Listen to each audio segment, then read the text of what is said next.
If you're operating IoT Edge devices, you know that monitoring them and troubleshooting them has not always been easy. That's history. It just became way simpler with a set of new monitoring and troubleshooting tools that the Azure IoT Edge team just put in place and made available. Venkat is here to show us what that means and what you can do now in terms of monitoring and troubleshooting Azure IoT Edge. That's today on the IoT Show.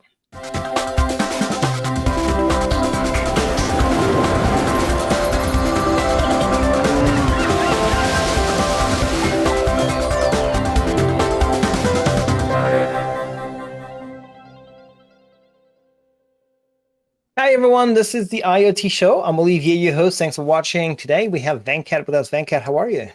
I'm doing well, Olivier. How are you? I'm fantastic. So, Venkat, you're part of the Azure IoT team, actually more precisely, part of the Azure IoT Edge team. And you're here to tell us all about the new monitoring and troubleshooting tools that your team has been developing. So before we jump into that topic, Venkat, you've been on the show before, but for those who didn't get these episodes, how about you introduce yourself real quick? Sure. Hi, everyone. My name is Venkat Yalla. I am a PM on the Azure IoT Edge team. And one of the things that I look at is edge observability, which is what we're going to talk about today. Nice. So you were telling me, and that's actually a fact, the Azure IoT Edge is one of the teams that listens the most to the customer in a good sense, right? You guys are a bit obsessed by, are people happy with our tools, and are they happy using them? And one of the things that you told me is that, and I understand that customers are looking into having a closer insight into their devices that are in production to monitor them better. So tell me a bit more about the inception of these new set of toolings for monitoring and troubleshooting Azure IoT Edge devices. Yes. As you said, our team is obsessed about getting customer feedback. And as our customers may be aware, very recently we introduced the first LTS, a long-term support release of IoT Edge. And as we have more and more customers going into production, one of the needs that has popped up across the board is a requirement for better monitoring or better observability into the edge infrastructure itself. Customers want a lot more detail about what is going on their system rather than, is online or versus not online. Want to have go beyond the black box, right? Really want to know how their application's doing, what's the health of their system. And that's the challenge and the problem that we sought out to solve. And we're going to talk about that today. I have a slide that talks about some principles that we could start with. Let's talk about the principles that actually drove your development of the tool. Actually, I like that.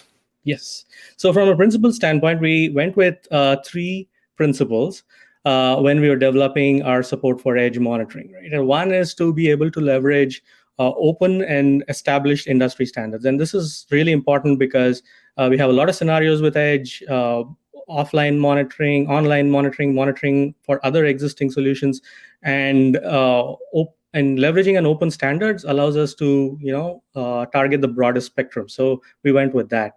The second one is one that I borrowed from Docker, actually. It's called batteries included if swappable, but that really resonates with me. Basically, what this means is that we need to go from the platform side just beyond the plumbing or the APIs. Provide a solution that is usable by a majority of our customers. But for the most sophisticated ones, it is modular enough and flexible enough that they can take bits and pieces of what they like and swap it out for other pieces that they already have. So that's our second principle. And finally, optimize for IoT. This is another principle where a lot of times we have customers talking about monitoring on-prem resources or cloud resources where bandwidth's pretty much free and infinite. And for edge scenarios, that is not really true. We are mostly connected with a remote management plane. So being able to have some kind of logs that you can get on demand rather than streaming all the time is really important. And we build upon the support that we have in the runtime to do this. And we'll talk about that, how it goes into the monitoring aspect. I like that. So in a nutshell, going where customers are, right? Exactly. So it's like they are using these industry standards. They need to adapt our solutions to their exact needs. And they're actually operating IoT solutions, so that's perfect. So until now, right, when you had an issue with IoT Edge Box, you had symptoms, and then you had to eventually go into that box, SSH into that, like look at the logs of the IoT Edge runtime and try and decipher what's going on. So show me what's new and how these new tools have been implemented. Sure. So let's dive into the architecture a bit of how we've implemented this. Firstly, we decided to base our monitoring architecture first and foremost on metrics, which are a very information-dense medium. They are aggregated values, perfect for IoT because they don't take up too much bandwidth, and we get to use an industry standard, the Prometheus data format, to be able to instrument our modules themselves. So firstly, maybe starting off with the built-in aspect of it, the batteries included aspect of it. We have the Edge Hub and the Edge Agent, which are already present on every Edge system. They're part of the Edge runtime. And they expose a lot of their internal metrics on how they're doing, the messaging aspect and the infrastructure and the availability aspect from these modules. So they are available out of the box for you to collect.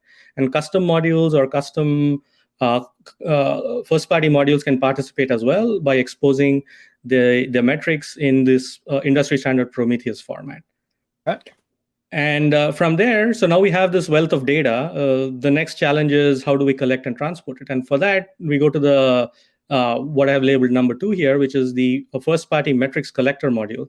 So this is a module that we are providing from the IoT Edge team, which is highly configurable.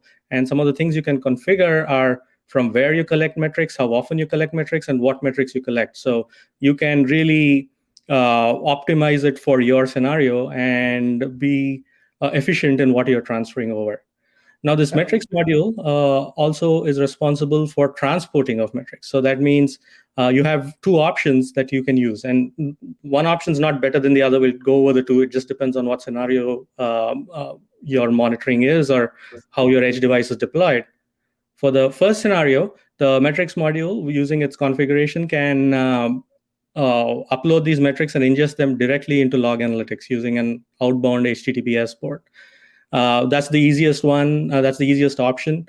And from there, you are in the log analytics and the Azure Monitor world, and you can use all of the power and the integrations in Azure Monitor to be able to firstly use log analytics as a database, generate log-based alerts from that.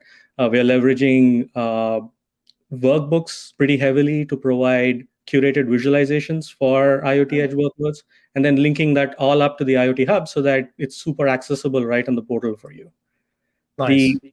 The second option is to go through Edge Hub. And again, this is something that some scenarios will require because either the edge device does not have access to any other endpoint except IoT Hub, or you are monitoring a nested edge topology where you want to be able to bubble up metrics from the lower layers up to the parent and then go to IoT Hub.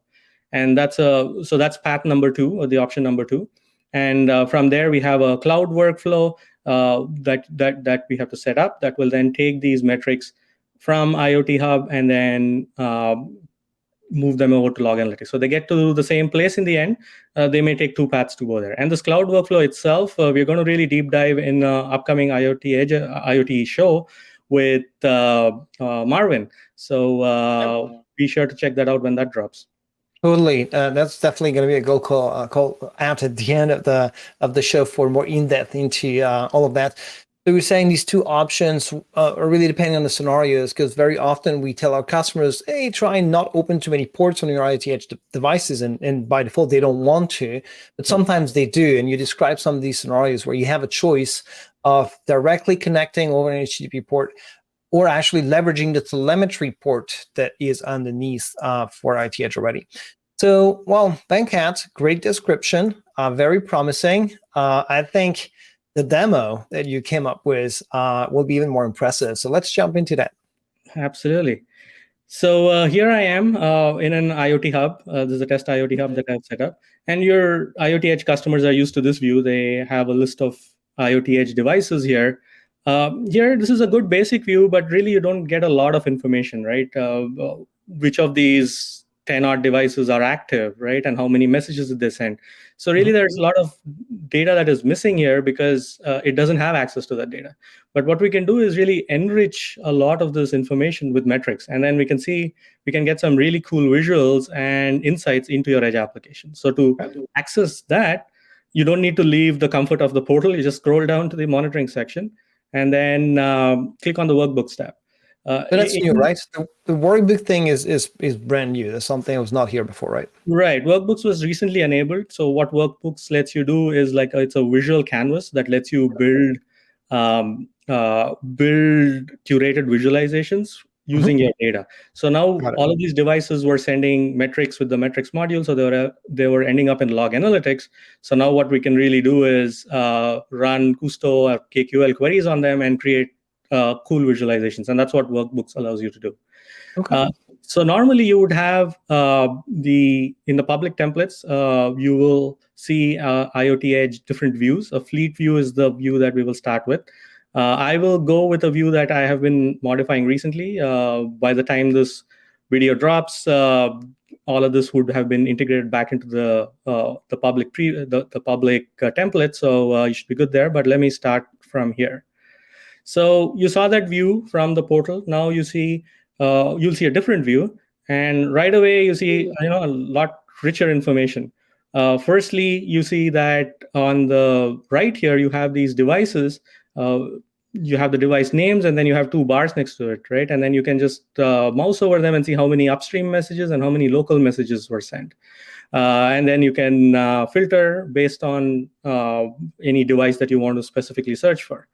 And local messages are in between the modules, and upstream are the messages going up to the cloud from the IoT Edge box, right? Yes, or they could be going up to their parent Edge device. So both of those are called upstream. That is correct. Got it. And on the left here, you see a nice Hive cell visualization on, what are the healthy devices and what are the unhealthy devices. And you also see a handy-dandy little label here that says when you saw this device, when you last saw this device, or when this device last reported metrics. Now that has been really important for customers because really they want to know when the device has gone offline unexpectedly. Like we see an example here, right? And you can use eFlow, or you can monitor eFlow devices, the Edge for Linux on Windows devices. And there was one that showed up an hour ago, and because it has not sent data for a while, you see it has turned blue, right? And then there is one other device, that device 4, that is showing up as unhealthy. So what does health mean, right? And if you really want to dig into that, all you have to do is click. And in short, it means whatever you want it to mean. What we have come up with out of the box, remember the batteries included approach, that working with these customers, we saw these 6 signals as something that appears a lot of times. The signals are upstream messages, and then you can set certain thresholds for those, and local messages. If you're not at some threshold, this device will show up as unhealthy. This is scenario specific, so I've set this to 0 at the moment. But changing this is as easy as clicking edit here and changing the threshold for your specific scenario. Another one is the queue length. So in case the Edge Hub is not able to send data for some reason because the module is down or connectivity is busted, the queue length tends to go up. So that's an early warning indicator that you want to pay attention to. So that's set to 100, and we are at 0. So that means we're able to drain messages okay. And then you have disk usage. And specifically, we had one for CPU utilization. So we had one, the threshold set at 80, and this particular device is at 100%. So this is the reason this device is showing up as orange as unhealthy. And you might want to kind of dig in to more details here. Yeah, so that's totally. Yep. So, and this is pretty comprehensive actually in terms of what's monitored, and we're actually spying or monitoring the state of the machine, not just the runtime, right? Because when you actually off the runtime itself, but within the machine parameters like the CPU usage and memory used and so on, which are coming from the system itself. So now, if I want to know more about the problem, you were saying you can dig in at the module level, so or what are the details that you can actually get from that device now? Yeah, so these are just the top level metrics. If you want to really dig in, you have a lot more wealth of data. So you just have a handy dandy button here saying explore detailed metrics. You click that, and you're taken to this new workbook view that really lets you dig into the details of this particular device. Uh, you have messaging, modules, host at the top level. I'm looking at routing data. So I can see these are senders and receivers, even though they're called senders and receivers, they could be both. These are modules within the system. They're shown with this small icon that's like a box or a container. If these were downstream edge devices or downstream devices, IoT devices, they would show up as a small computer here. But you see what rate they're sending, what is the latency that's experienced by these. And also, for example, this is all interactive. So you can select a particular sender and look at, hey, what is the latency that the sender is experiencing sending to upstream. So here you see there's a small spike. If I want, I can kind of brush over this chart and now zoom into that. Now, if you look at the time range, it has adjusted to the time that I'm looking at. You have a graph level view that shows a graphical view of how data is moving within the system. You can zoom in here and see specifically that the senders are on top. They are sending, like, for example, sender 2 is sending to receiver 2, but also sending to upstream, as we saw in the table. You have health information, how many messages, how many retries happened, any dropped messages, all of this shows up, and you can drill into details here as well. And as you were saying, Nick, all that is like the battery included, right? So the determination of who's talking to and so on has just been the monitoring tool that are actually extracting that information from messages passing by. You didn't have to do any setup saying, hey, this module connects to that one, whatever. It's all detected, right? Absolutely. This is part of what you get built in, right? The batteries included approach again, because the Edge Hub is like a broker on the system. It knows all of the message flows are going through it. So it has really good views into how the messaging flow and the workload itself is doing. So you had to, this view you get for free pretty much, right? All of these modules were not instrumented at all.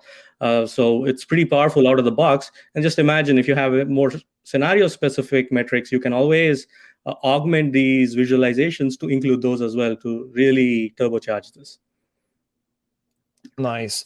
So this is about, modules now. You can see the health of each of them, right? Right. So these are the various modules, like the availability. This comes from the Edge agent because it kind of watchdogs the system. So it knows when things are supposed to be running and are not running, like this metrics collector, which is kind of interesting because, it's the monitor monitoring itself.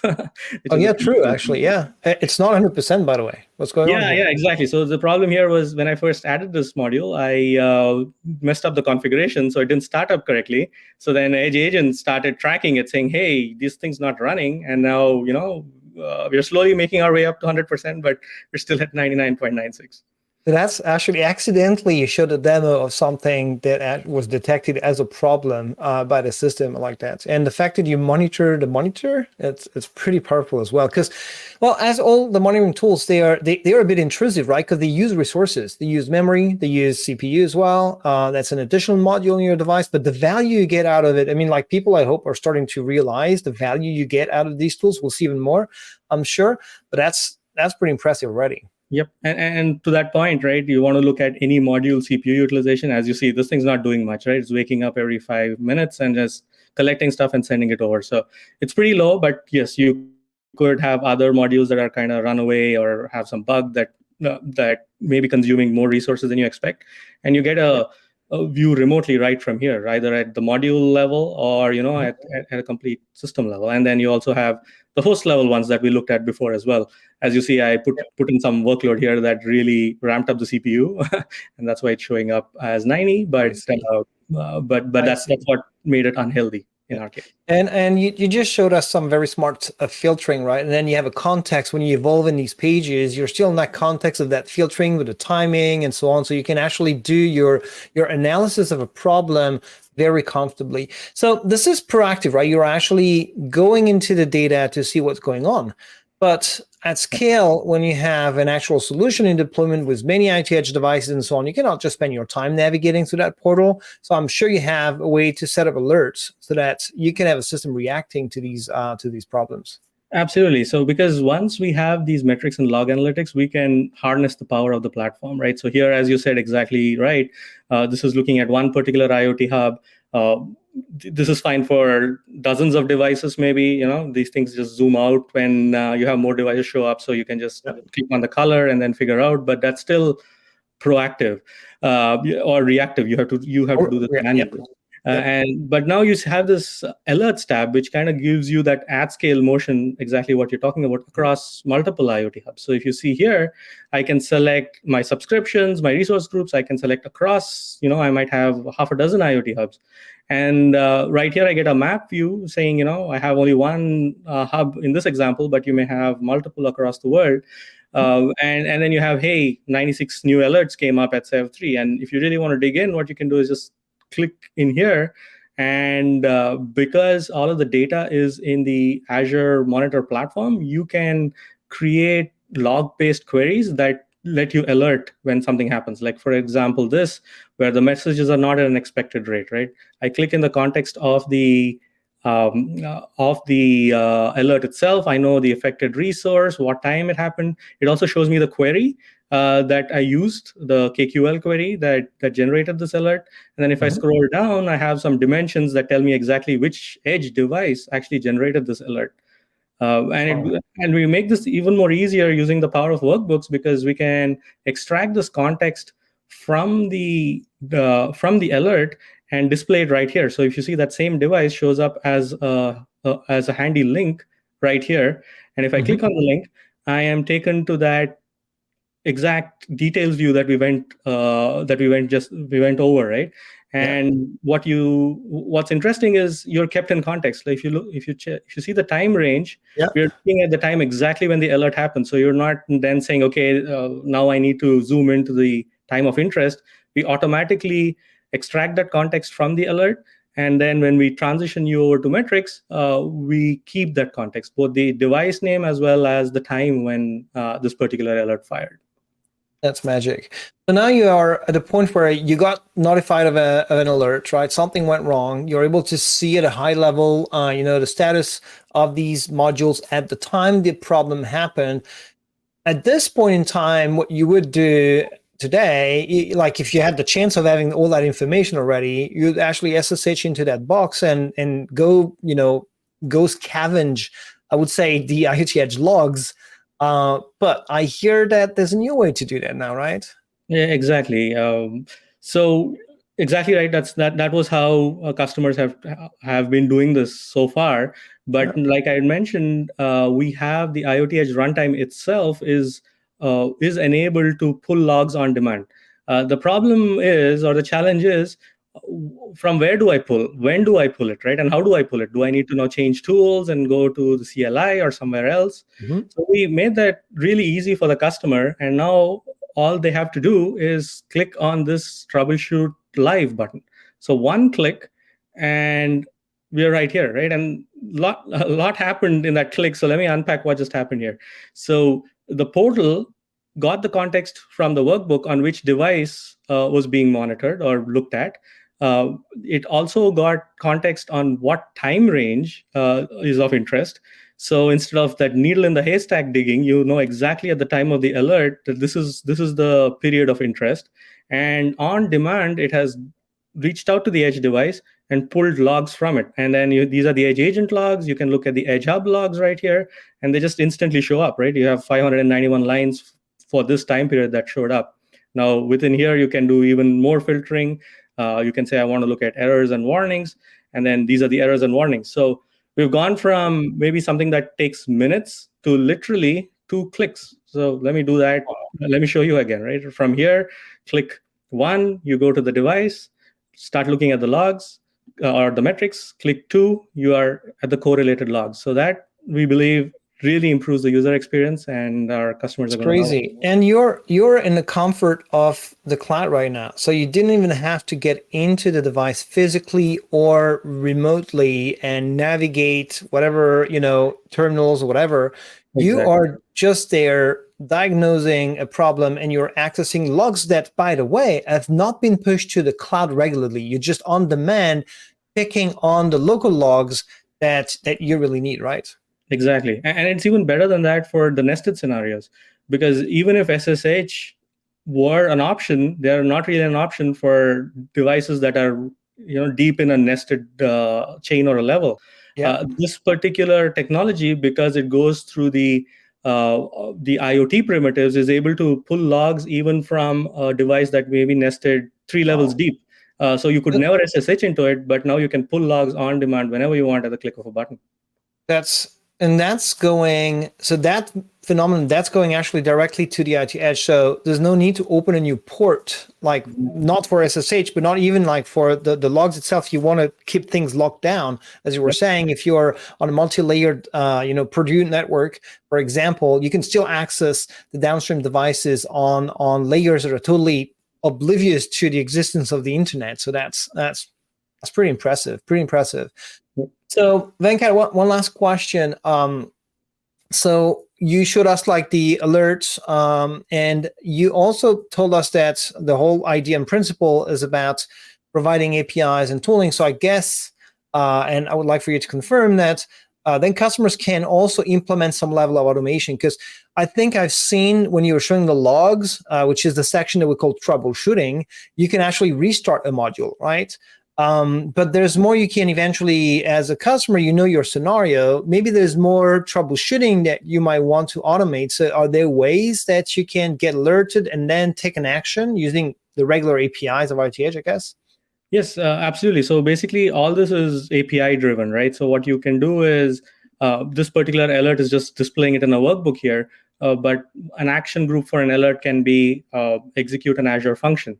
And I alluded to Marvin coming on the show later to show you some workflows that are possible, but we can pretty much run an Azure function in response to an alert that automatically maybe sees some context on which module is in trouble and restarts that module, or pulls those logs proactively, so that you don't, even if the device has lost connectivity after the alert, you still have some logs to look at. All of those can be automated using the power of Azure Monitor and various cloud workflows that we will dive into later. Nice. Well, that's going to be for another episode. Venkat, that was super insightful, a lot to unpack here. So for our viewers, if you want to learn more, there's a blog post that Venkat has been putting together for you. It's going to be available at aka.ms/IoT Show/EdgeMon. Venkat, your team is just making developers' life easier. Thanks a lot for all the work there. I hope to see you soon on the IoT Show for more, right? Absolutely. Thanks, Olivier. Appreciate the opportunity. No problem. Always. Okay, Venkat, everyone, thanks for your time. See you soon. Bye.